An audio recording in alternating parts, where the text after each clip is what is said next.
I became principal of Visitation Valley Middle School in the fall of 1999.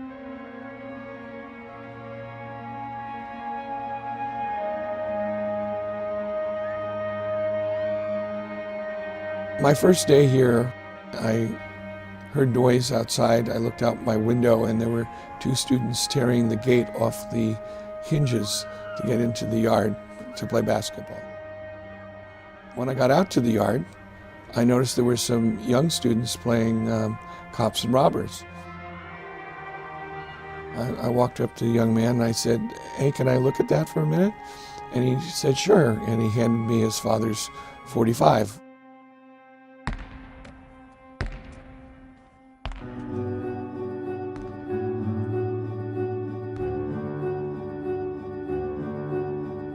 In the 2002-2003 school year, we had 41 murders occur in this neighborhood. And the students at this school either were related to the persons who did the shooting, who were shot, or were present when the shooting took place. So there was a tremendous amount of stress and anxiety and fear for the students.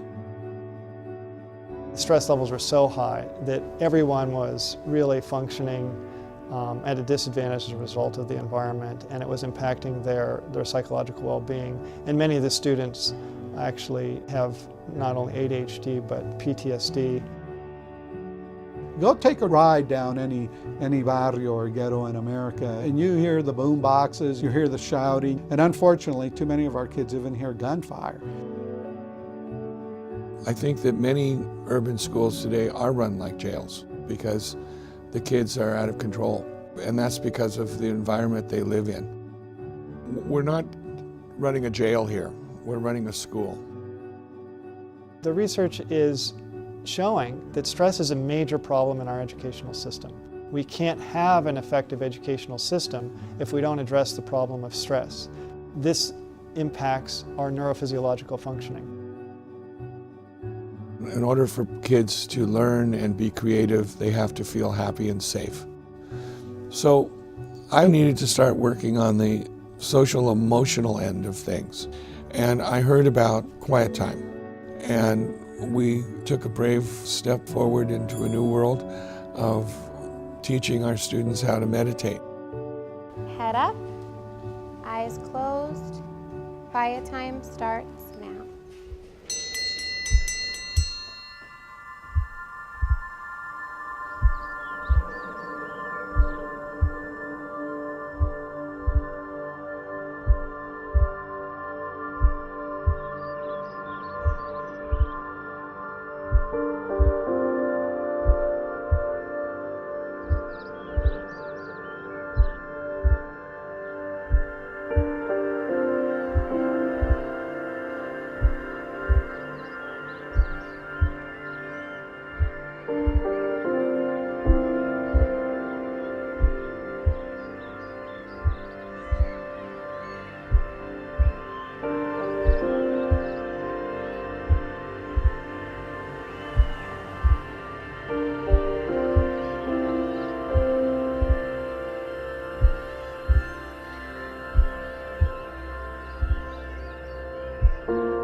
Quiet time is the first activity of the day when the students arrive, and it's also the last activity of the day before they're dismissed. The teacher rings a bell, and that starts the quiet time session.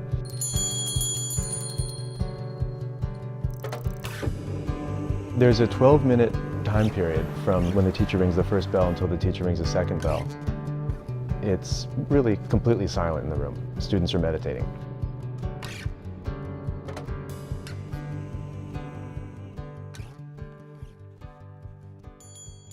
How many people here meditated? Raise your hand.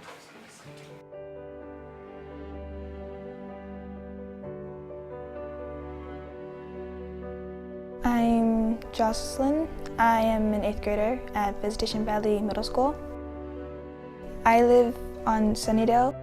There was a day where there were people walking and then my dad, he heard gunshots. I felt like I couldn't move. The meditation helped me it was like a force that blocked what I just experienced.